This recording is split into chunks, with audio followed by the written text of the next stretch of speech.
Vamos a leer entonces Efesios capítulo 2, versículo del 1 al 10.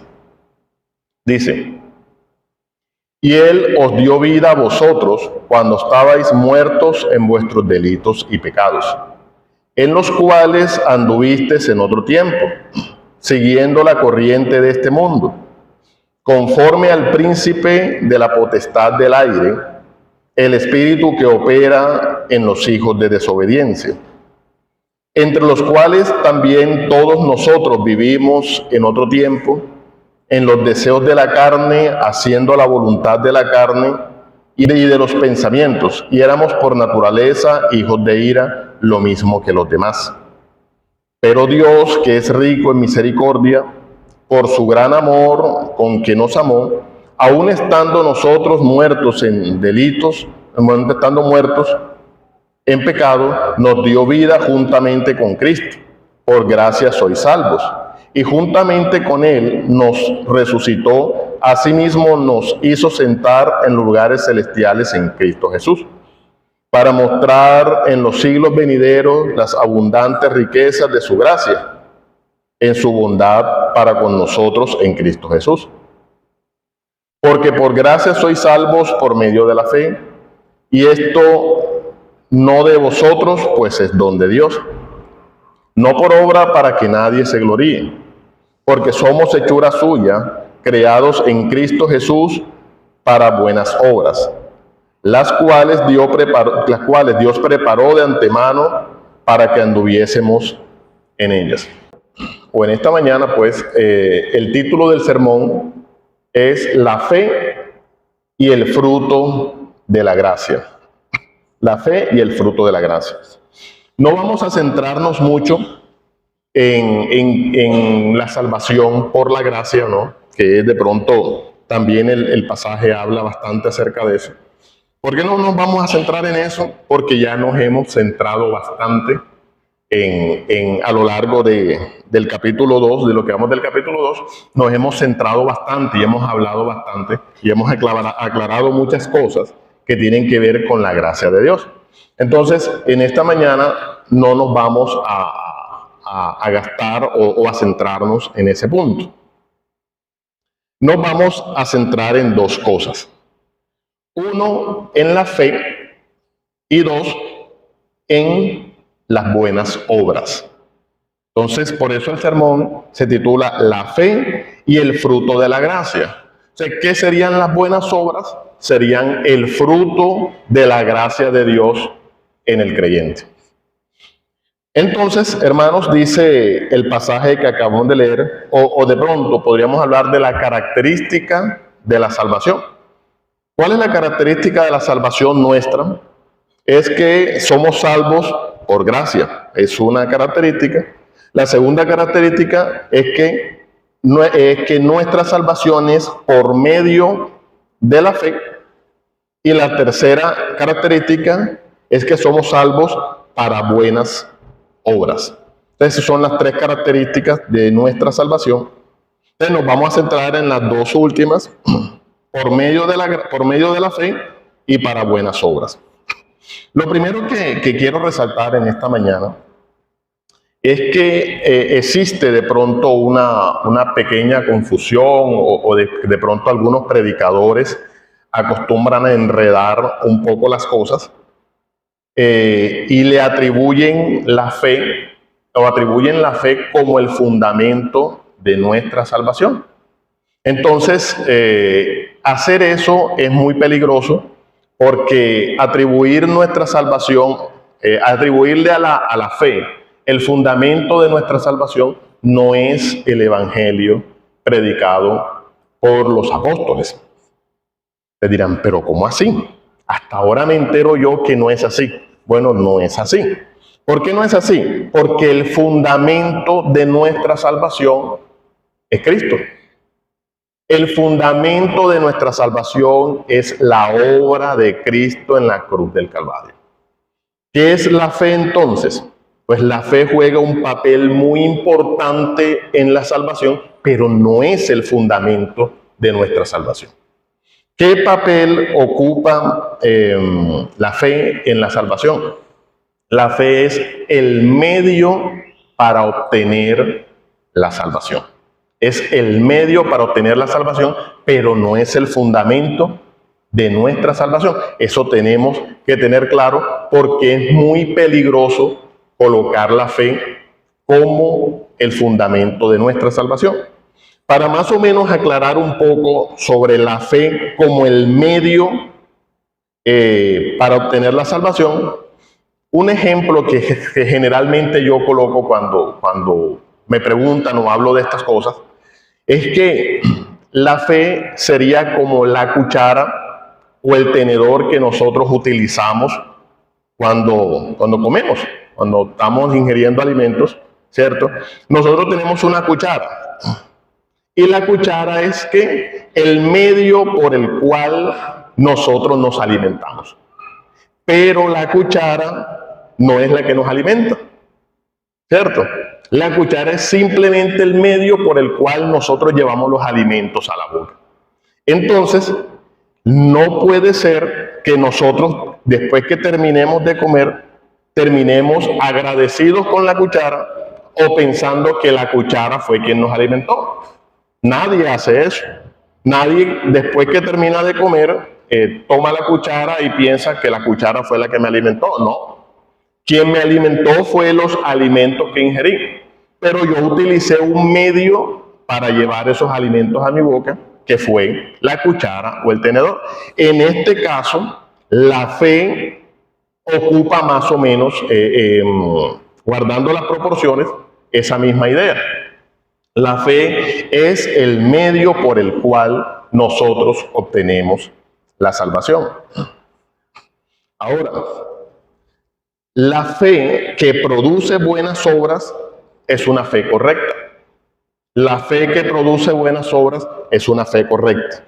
Ahora, nosotros acostumbramos a hablar mucho de la fe. Y comenzamos a hablar de la fe, que yo tengo fe, que hay que tener fe para esto. A todo nosotros lo llevamos a la fe. Pero tenemos claro qué significa la fe. Hablamos mucho acerca de la fe, pero entendemos muy poco acerca de la fe. Entonces, vamos a aclarar un poco lo que tiene que ver con la fe. La fe en las Sagradas Escrituras no tiene un significado puntual. ¿Eh? El significado de la palabra fe, o esta palabra fe, adquiere su significado en las Sagradas Escrituras de acuerdo al contexto donde se utiliza. Entonces, por eso es que nosotros encontramos, por decirlo así, a manera de ejemplo, que la palabra fe en un pasaje en esa escritura, no me acuerdo ahora el pasaje, el apóstol nos manda a que contendamos por la fe. Entonces, en ese pasaje de la Sagrada Escritura, fe no es la certeza de lo que se espera y la convicción de lo que no se ve. En ese pasaje, el apóstol no nos está diciendo que tenemos que contender por la certeza de lo que se espera y la convicción de lo que no se ve. En ese pasaje, en las Sagradas Escrituras, la palabra fe adquiere un significado distinto. En ese pasaje, la palabra fe significa el cuerpo de doctrina dada por los apóstoles. Cuando se nos manda a que debemos contender por la fe, debemos de contender por las doctrinas dadas por los apóstoles en ese pasaje, colocando de pronto un ejemplo. Pero en este pasaje que estamos leyendo acá, de que nosotros somos salvos es que por gracia soy salvo por medio de la fe, el apóstol Pablo está definiendo o está delimitando este concepto fe. Este concepto fe ya aquí no es el cuerpo de doctrinas. No es tampoco de pronto la confianza a la que nosotros le atribuimos el significado fe. Acá el apóstol Pablo está hablando de una fe distinta. Está hablando de una fe que es a lo que nosotros le hemos llamado una fe salvadora o una fe salvífica. Entonces, en este pasaje, cuando hablemos de este pasaje, vamos a hablar de la fe salvadora, de la fe salvífica. Ahora, para más o menos hacernos una idea en cuanto a la fe, vamos a hablar un poco acerca de lo que no es la fe. Vamos a colocar algunos ejemplos y algunas ideas de lo que no es fe, para que nosotros de pronto tengamos en cuenta eso. La fe, o la fe de la que habla el apóstol Pablo acá en este pasaje, no es lo que nosotros habitualmente denominamos la fe del bombero. No sé si de pronto han escuchado hablar de la fe del bombero, que es muy común, que es cuando el creyente o cuando el hombre, ¿no?, en términos generales, tiene un problema, tiene una dificultad, se encuentra en un mal momento. Este hombre expresa una fe, ¿cierto? Comienza a clamar a Dios, ora a Dios, pero una vez que el problema es solucionado, hasta ahí le llegó la fe, ¿cierto? Es como cuando hay un incendio en una casa, llamamos a los bomberos, llegan los bomberos, prenden las máquinas, arrojan agua, apagan el fuego. Los bomberos no se quedan ahí viviendo. Los bomberos se van a su trabajo, a su lugar de trabajo. Entonces, muchas veces se utiliza la fe en ese sentido, como una fe que es para apagar o solucionar los problemas puntuales que tiene el hombre. La fe tampoco es una confianza positiva. La fe no es una confianza positiva. Aquí no se trata de que yo me tengo que mentalizar de algo, debo tener esa fe positiva en mi cabeza que me lleva a ver las cosas que no son como si fueran. Entonces estaríamos malinterpretando el pasaje.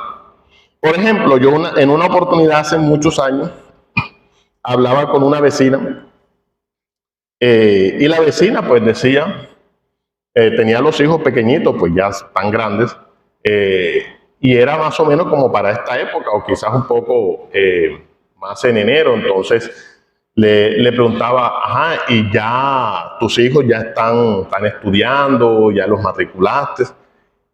Ella me decía, sí, ya ellos están matriculados, ya ellos están en el colegio por fe. Me quedé con... Ya ellos están matriculados y están estudiando por fe. Dios me dice, sí, claro, ya ellos por fe están listos con el colegio. Y dije, pero ven acá, ¿realmente tú los matriculaste? No, yo no lo he matriculado, pero por fe ya los matriculé. Resulta que esta fe no es la fe salvadora de la que nos está hablando el apóstol Pablo. No es una fe, no es una buena idea de la fe tampoco, ¿cierto? No es una buena fe. Esto es más que todo, es una confianza o una declaración positiva de un deseo personal que uno tiene y uno le coloca cierta confianza a eso, pero eso no es la fe de la que nos habla el apóstol San Pablo. Ahora, la fe tampoco es saber mucha teología, que eso en la actualidad se está confundiendo mucho. Que la fe es saber teología, que la fe es saber todos los misterios de las Sagradas Escrituras. Pues el saber teología es muy importante, ¿cierto? Es bastante importante, pero el conocimiento teológico no precede a la fe. Antes, por el contrario, el conocimiento teológico va después de la fe. Yo no soy salvo o nosotros no somos salvos porque teológicamente entendimos algo en las Sagradas Escrituras. Nosotros primero entendemos, primero tenemos fe y luego a la fe le añadimos conocimiento, como dice el apóstol. A la fe se le añade conocimiento, no al revés. La fe tampoco es una mera emoción espiritual. ¿Ya? La fe no es una mera emoción espiritual. Esto se ve mucho en el contexto evangélico, pues se ve mucho en el que un predicador fogoso, gritón, de esos que se ponen difónicos cuando predican, de pronto tocan ciertos aspectos de la vida de la persona. Esa persona entra en una crisis emocional, ¿cierto? Y entonces esta persona comienza a derramar lágrimas y hace una confesión pública de fe. Generalmente, cuando se le pasa el éxtasis emocional, esa confesión pública que hicieron de fe no tiene más nada que ver con esta confesión pública de fe. Entonces, la fe salvífica o la fe salvadora no es una emoción espiritual. No es una emoción espiritual. Ahora, la fe salvadora de la que nos habla el apóstol Pablo no es meramente teísmo. Es decir, no es solamente creer que Dios existe y creó el mundo. ¿Cierto? No todo aquel que cree que Dios existe y que creó el mundo es cristiano. No todo aquel que cree que Dios existe y que creó el mundo posee una fe salvadora. Esto es simplemente que creen académicamente que Dios existe porque le parece que los razonamientos lógicos que se hicieron en el escolasticismo pues son acertados, ¿no? Otros porque por tradición familiar creen que Dios existe, porque se les inculcó que es pecado creer que Dios no existe, ¿cierto? Pero entonces la fe salvadora no es solamente creer que Dios existe, no es solamente creer que Dios fue el que creó todas las cosas, porque de hecho Satanás y los demonios creen que Dios existe y que creó todas las cosas, mas ellos no tienen una fe salvadora. Ahora, ¿qué es entonces la fe salvadora? ¿Qué es entonces la fe salvadora? Pues la fe salvadora, mis hermanos, es el resultado del nuevo nacimiento. La fe salvadora es el resultado del nuevo nacimiento. Es decir, la fe salvadora es una obra de Dios en el corazón del hombre. La fe salvadora es la obra de Dios en el corazón del hombre. Entonces, como la fe salvadora es una obra de Dios directamente en el corazón del hombre, la fe salvadora no se estudia para conseguirla. Nadie va a buscar fe salvadora a los seminarios teológicos. Nadie abre las Sagradas Escrituras para obtener la fe salvadora. No. La fe salvadora es dada directamente por Dios. ¿Por qué? Porque es una obra de Dios en el corazón del creyente. Y esta fe salvadora es la consecuencia en el hombre de la regeneración o del nuevo nacimiento. Hermanos, busquemos en Juan capítulo 6, versículo 44. Dice la palabra de Dios: ninguno puede venir a mí si el Padre que me envió no lo trajere, y yo le resucitaré en el día postrero. Es claro, nadie puede obtener fe salvadora si ésta no le es dada por el Padre. Nadie puede obtener esa fe que lleva al hombre a obtener la salvación si esta fe no le ha sido dada por Dios.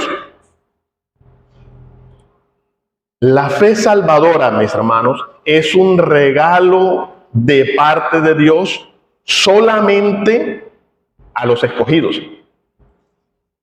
La fe salvadora está en posesión únicamente de los hijos de Dios. Solamente de los hijos de Dios.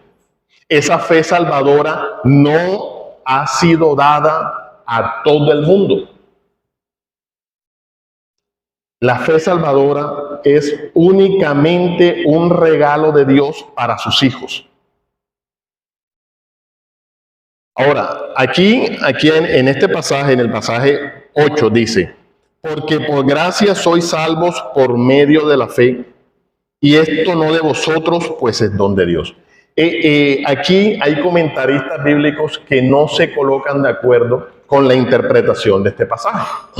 ¿Por qué no se colocan de acuerdo? Aquí hay un punto, dice, porque por gracia sois salvos por medio de la fe, y esto. Resulta que la palabra y esto no guarda relación con el femenino de la palabra fe, porque la palabra fe es una palabra en griego femenina, tiene una terminación femenina, y esto es neutro, o sea, no guarda relación gramatical la partícula y esto con la palabra fe. Entonces, ¿qué han dicho algunos comentaristas? Que cuando dice y esto no se está refiriendo a la fe, sino se está refiriendo a la gracia, dejando entonces la fe por fuera del regalo de Dios. De hecho, hay un comentarista o un analista del texto bíblico al cual todos nosotros que estudiamos la Sagrada Escritura le debemos mucho. Se llama Archibald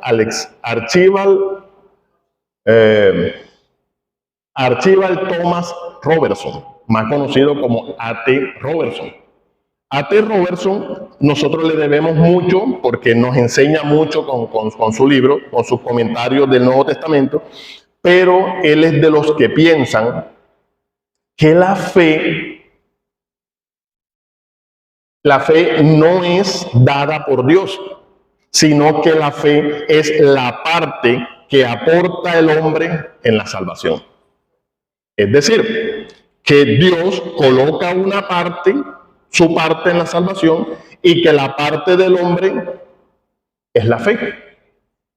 Uno a veces se queda, una persona de la talla de A.T. Robertson, ¿cree eso? Bueno, sí, lo piensa. Pero resulta, mis hermanos, que cuando aquí se refiere, y esto no de vosotros, y esto se refiere no gramaticalmente hablando a la palabra fe, sino se está refiriendo al creer en Dios. Esto implica la gracia e implica la fe. Tiene que ver con el creer en Dios. O sea, que el creer en Dios en términos generales, que involucra la gracia y la fe, es una obra de Dios. Ahora, la fe salvadora, mis hermanos, implica consagración. La fe salvadora implica consagración. Y aquí nosotros comenzamos a ver la diferencia de la fe salvadora que estamos hablando en esta mañana a las demás tipos de fe que nosotros estamos acostumbrados a escuchar y que de pronto en algún momento nosotros la tuvimos. ¿Por qué? Porque la fe del bombero implica consagración. No, habíamos dicho que una vez que se apaga el fuego ellos se van y a seguir cumpliendo con sus responsabilidades, ¿no? Pero esta fe salvadora implica consagración al Señor. De hecho, las parejas, hombre y mujer, no, hay que hacer la aclaración, las parejas de hombre y mujer que se casan, imaginémonos que la pareja se casó, pues resulta que el muchacho se fue a vivir a la casa de los papás, y la muchacha se fue a vivir en la casa de la mamá. ¿Ustedes piensan que un matrimonio de esa forma funciona? No. ¿Por qué? Porque para que pueda funcionar el matrimonio, la pareja tiene que estar viviendo juntos. O sea, tiene que haber consagración de la pareja. Tiene que haber unidad en la pareja. Porque nadie se casa para estar cada quien en su casa, ¿no? Sí, de esta misma forma, mis hermanos, la fe salvadora implica consagración al Señor. para que nosotros podamos expresar esa fe. Debemos estar consagrados al Señor. Debemos tener una consagración diaria al Señor. Ahora, hermanos, si decimos que la fe salvadora es el resultado del nuevo nacimiento, y en el nuevo nacimiento el Espíritu Santo entra a morar en el corazón del creyente, este Espíritu Santo que mora en el corazón del creyente lleva al creyente a obedecer a Dios y apartarse del pecado y arrepentirse de sus pecados diariamente. O sea que es el Espíritu Santo quien mora en nosotros, porque recordemos que nosotros estábamos muertos en delitos y pecados. Una vez que Dios obra la regeneración o la salvación en el hombre, el Espíritu Santo entra a morar en el hombre, que es lo que habíamos hablado en sermones anteriores, que el Espíritu Santo es el sello de nuestra salvación, son las arras de nuestra salvación. Entonces, el Espíritu Santo que entra a morar en el hombre lo lleva a apartarse del pecado y a arrepentirse diariamente de los pecados. Y aquí entonces entramos a otra característica de la fe salvadora. ¿Cuál es esa característica de la fe salvadora? Que una muestra de que tenemos la fe salvadora tiene que ver con dolernos y arrepentirnos de nuestros pecados. La fe salvadora lleva al hombre a dolerse y arrepentirse de sus pecados. ¿Será que una confesión positiva de algo que nosotros anhelamos, pero que todavía no lo tenemos, nos lleva a consagrarnos a Dios? ¿Nos lleva a arrepentirnos de nuestros pecados? ¿Será que una mera emoción porque alguien tocó nuestros sentimientos y nosotros explotamos a llorar, eso nos va a llevar a consagrarnos y arrepentirnos de nuestros pecados? Si no hay una fe salvadora, verás, nunca va a haber un cambio en la vida del hombre.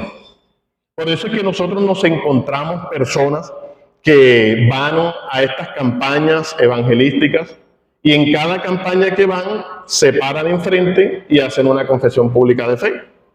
Y todos los domingos van y hacen lo mismo y hacen lo mismo. ¿Por qué? Porque no están manifestando una fe salvadora. Ahora, ¿por qué no están manifestando una fe salvadora? Porque la fe salvadora es dada por Dios. Esta fe salvadora lleva al creyente al arrepentimiento. De hecho, el mensaje del creyente, la predicación del creyente, debe de apuntar al arrepentimiento. Una predicación, un sermón que no lleve al hombre al arrepentimiento de sus pecados, no es una predicación sana. Nosotros encontramos, por decirlo así,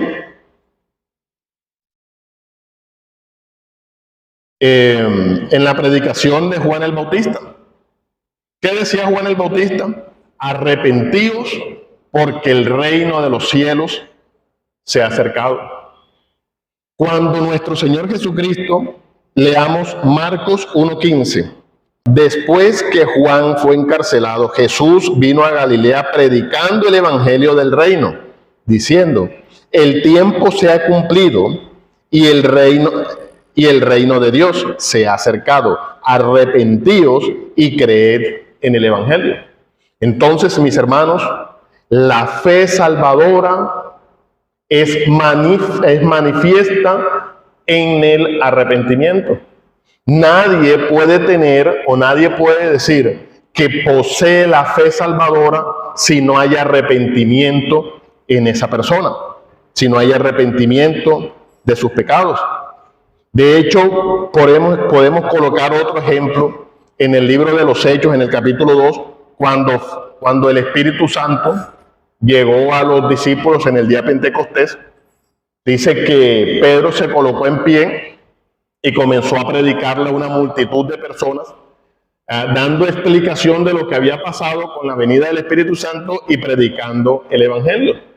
Y ellos le preguntaron, ¿y ahora qué hacemos?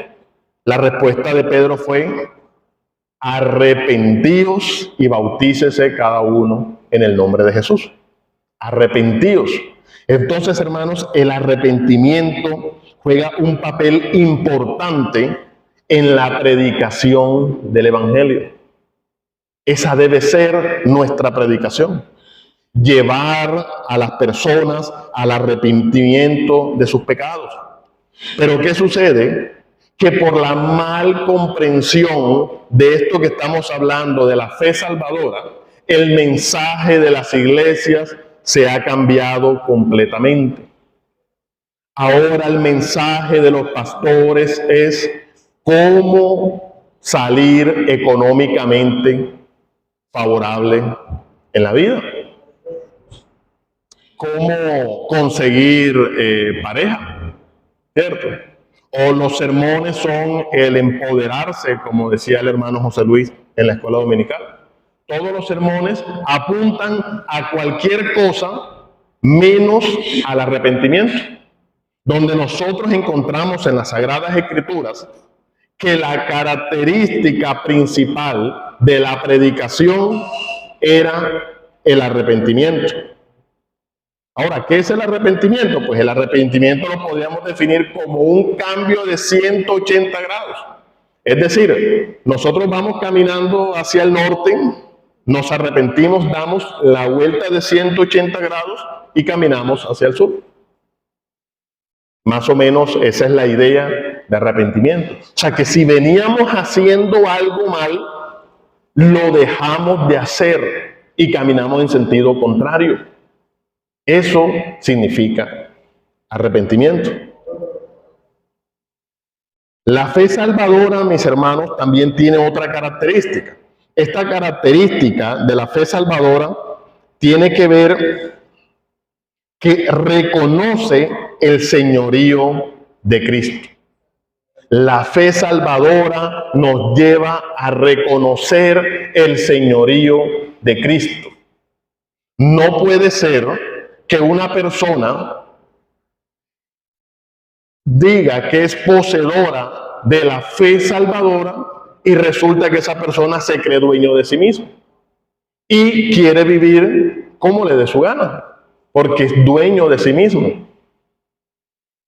Entonces, analizando esto a la luz de lo que estábamos mirando en la escuela dominical, es bastante terrible y bastante peligroso cuando en las iglesias se habla de el empoderarse, porque pues eso implica que el Señor no es nuestro dueño, sino que nosotros somos dueños de nosotros mismos. La fe salvadora también tiene otra característica. ¿Qué característica tiene la fe salvadora? Que nos lleva a obedecer. Nosotros somos siervos del Señor. En palabras un poco más crudas, somos esclavos del Señor. Nosotros anteriormente éramos esclavos ¿de quién? De Satanás. Ahora nosotros cambiamos fue de amo, ¿cierto? Ahora tenemos un mejor amo. Ya nuestro amo no es Satanás. Ahora nuestro amo es el Señor. El Señor es misericordioso. ¿Ya? Nosotros somos siervos del Señor. Las personas acostumbran a que cuando le dicen siervo, y eso es, o le dicen ministro, hay un afán para que las personas tienen un afán de que le llamen ministro, y cuando le llaman ministro, el ministro de alabanza, el ministro de la predicación. Entonces, esa palabra ministro como que incentiva el orgullo del hombre. Pero eso es no conocer los significados. La palabra ministro o ministerio es aquel que está en la servidumbre. En la servidumbre. El Espíritu Santo que mora en el corazón del hombre nos lleva a obedecer.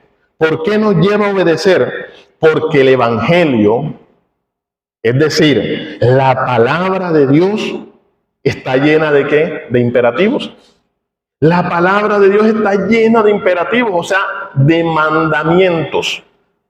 Nosotros nos tenemos que pasar todo el resto de nuestra vida obedeciendo los mandamientos del Señor. Entonces, si nosotros nos vamos a pasar toda nuestra vida, o debemos hacerlo, vamos a pasar el resto de nuestra vida obedeciendo los mandatos del Señor, entonces es porque la fe salvadora implica obediencia.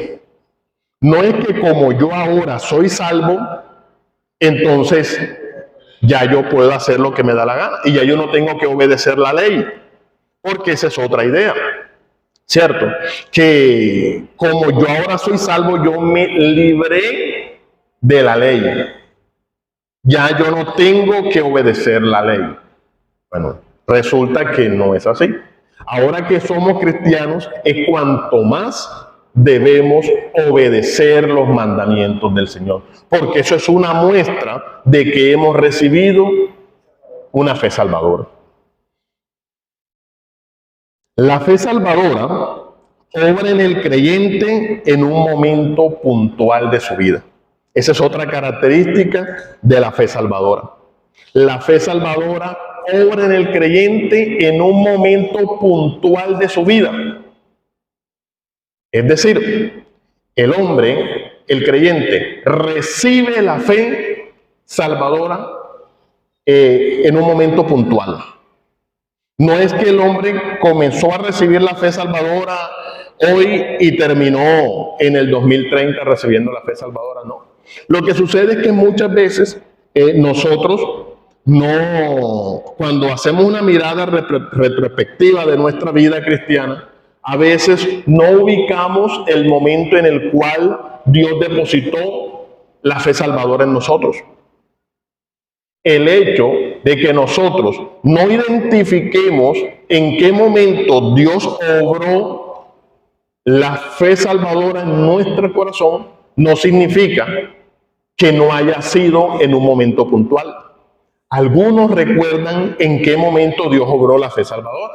No me acuerdo, en un estudio que teníamos de los jueves, que por cierto, conectémonos los jueves en el estudio, ¿cierto? Alguien nos mencionaba o nos contó el momento en el que el que creía que Dios había obrado la salvación en esa persona. Entonces, es importante tener en cuenta eso. La fe salvadora se obtiene en un momento puntual, porque es dada por Dios. Ahora, la fe salvadora también tiene otra característica, que esta fe salvadora afecta todas las partes del hombre. Afecta todo, o sea, afecta al hombre completamente. Cuando hablo de afecta, es que afecta positivamente al hombre en su totalidad. En su totalidad. Es decir, que la fe salvadora afecta el intelecto del hombre, afecta las emociones del hombre, el entendimiento, o sea, afecta toda la vida del hombre. La fe salvadora tiene una última característica. Pues ahora aquí no hemos desarrollado todas las características porque tiene muchas características, pero pues las que tomé para la mañana de hoy. La última característica es que esta fe salvadora es para siempre. Esta fe salvadora es para siempre. Es decir, una vez que usted recibe la fe salvadora, ya no tiene que recibirla 2 veces más. Usted la recibe en un momento puntual de su vida y a partir de ese momento usted es poseedor permanentemente y hasta que se muera de la fe salvadora.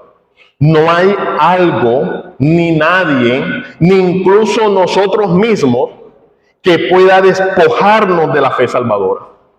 ¿Cuál es la razón por la cual no existe nadie, ni aún nosotros mismos, ni siquiera Satanás, que sea capaz de despojarnos de la fe salvadora? Porque como habíamos visto en un principio, que la fe salvadora es un regalo, es una obra de Dios en el creyente. Ahora, para que alguien pueda echar a perder o interrumpir la obra de Dios, luego entonces tendría que ser mayor que Dios. Y si es mayor que Dios, entonces es el verdadero Dios. Y ya el Dios que estamos creyendo no es Dios. Y nosotros no queremos eso, no creemos eso. Entonces, esta fe salvadora es para siempre. Para siempre. Dice Juan capítulo 10, versículos 28 y 29. Yo leeré para ustedes, dice: y yo les doy vida eterna. Es decir, yo les doy fe salvadora. Y no perecerán jamás, ni nadie los arrebatará de mi mano. Mi Padre que me la dio mi Padre que me las dio es mayor que todos, y nadie las puede arrebatar de la mano de mi Padre. El contexto está hablando de las ovejas, ¿cierto? Que las ovejas que el Padre le dio a Jesús, nadie las puede arrebatar de la mano. Refiriéndose no a ovejas de animalitos, refiriéndose a los seguidores de Jesús. O sea que aquellos los cuales Dios, el Padre, le entregó a Jesucristo para que muriera por ellos en la cruz del Calvario, nadie los puede arrebatar de la mano. Y a ellos fueron a los que Dios colocó la fe salvadora. La fe salvadora. Entonces, hermanos, este pasaje que nos muestra que la fe en Jesús o esta fe salvadora es para siempre y es segura. Es para siempre y es segura. Dice regresemos entonces a Efesios. Efesios capítulo 10. Dice: porque somos hechuras suyas, creados en Cristo Jesús para buenas obras, las cuales Dios preparó de antemano para que anduviésemos en ellas. Hermanos, hay que tener en cuenta algo con relación a las obras en la salvación del hombre. Así como nosotros entendemos y tenemos claro que es imposible y absurda la salvación por las obras, así como es imposible y absurda la salvación por las obras, también es imposible y absurda la salvación sin las obras. No existe tal idea de que nosotros seamos salvos por las obras. Pero entonces tampoco existe la idea que nosotros seamos salvos sin las obras. ¿Ya? Entonces tenemos que hacer una correcta relación entre nuestra salvación, la fe y las obras. Colocar a cada una en su puesto. Cada una en su puesto. ¿Las obras son el fundamento de la salvación? No. ¿Las obras son el fruto de nuestra salvación? Sí. Exactamente. Entonces, una persona, como habíamos dicho antes, que posee las arras de la herencia, el sello de la herencia, es decir, el Espíritu Santo en el corazón del creyente, que mora dentro del creyente, llevará e impulsará al creyente a hacer buenas obras. ¿Ya? Pero entonces las obras están después de la salvación, no antes de la salvación. Este versículo que acabamos de leer en el versículo 10 es un claro contraste con el versículo 2. Leamos el versículo 2, dice: en los cuales anduvisteis en otro tiempo, siguiendo la corriente de este mundo, conforme al príncipe de la potestad del aire, el espíritu que ahora opera en los hijos de desobediencia. Cuando estábamos muertos espiritualmente, cuando no éramos creyentes, cuando vivíamos sin Cristo, ese era el estilo de vida nuestro. ¿Cuál era este estilo de vida? Que estaba caracterizado, como habíamos dicho en el sermón en los sermones anteriores, que estábamos siendo dirigidos y caminando en la corriente de este mundo, ¿cierto? Caminábamos en la corriente de este mundo. Estábamos siguiendo los deseos de nuestra carne. Y éramos por naturaleza hijos de desobediencia, o sea, éramos hijos del diablo. Entonces vivíamos en virtud a estas tres cosas: el mundo, la carne y Satanás. Pero dice ahora, que era lo el sermón que predicaba el pastor el domingo anterior, pero Dios cambió todo el panorama del hombre. Dios entró en escena cuando el hombre estaba en esas condiciones. Cuando Dios irrumpe en la escena, en la vida del hombre sin Cristo, cambia todas las cosas, cambia el panorama. Ya no vive según la corriente de este mundo. Ya no vive según los deseos de la carne. Ya no vive según el son que le toque Satanás. Dice ahora el versículo que el creyente ahora vive en las buenas obras que preparó Dios desde antes de la fundación del mundo para que nosotros anduviésemos en ella. Para que nosotros anduviésemos en ella. Antes andábamos en delitos y pecados, según la corriente de este mundo. Pero ahora Dios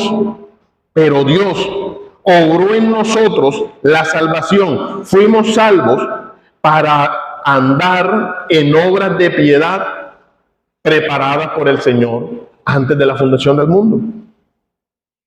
Leamos lo que dice 2 Corintios 5:17. Es un versículo bastante conocido, bastante leído. Dice: de modo que si alguno está en Cristo, nueva criatura es. Las cosas viejas pasaron, he aquí, todas son hechas nuevas. Este versículo es o guarda relación con la palabra que aparece en el versículo 4, pero Dios. ¿Quién obró esa nueva criatura? Dios. Nosotros en Cristo somos nueva criatura. Es decir, no Dios o no fuimos hechos nueva criatura para seguir viviendo la corriente de este mundo. Para eso no fuimos creados o no fuimos hechos nueva criatura. Esa no es la razón.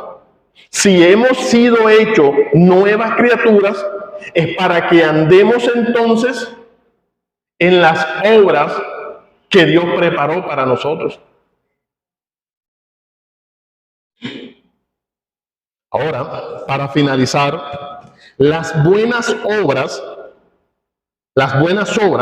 son también una muestra de agradecimiento de nuestra parte por la obra que Dios ha hecho por nosotros.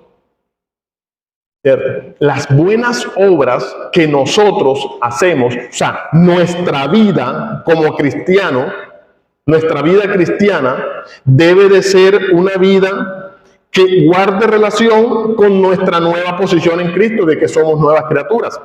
Pero estas buenas obras o esta conducta también se puede tomar como un agradecimiento a Dios porque hemos entendido la obra que Dios hizo. Esa obra que Dios hizo de que estábamos muertos en nuestros delitos y pecados y que ahora Dios nos resucitó y nos colocó en lugares celestiales y que nos colocó para que nosotros viviéramos en buenas obras, eso debe llenar el corazón de nosotros de agradecimiento a Dios. Y un agradecido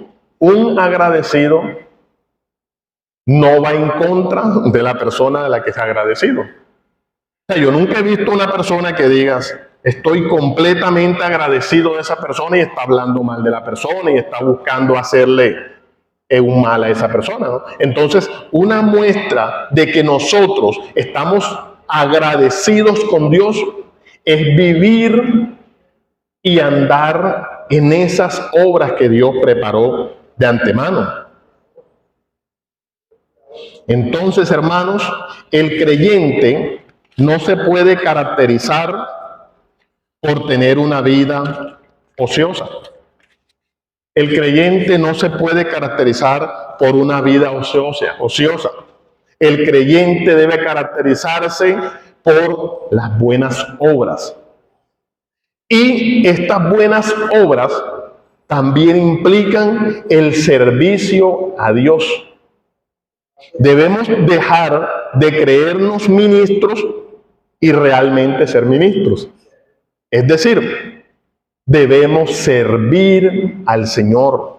Debemos predicar el Evangelio. Debemos evangelizar. Debemos hablarle a las personas de Cristo. Contarle a las personas lo que Cristo ha hecho por nosotros, teniendo en cuenta la palabra de Dios. Oremos.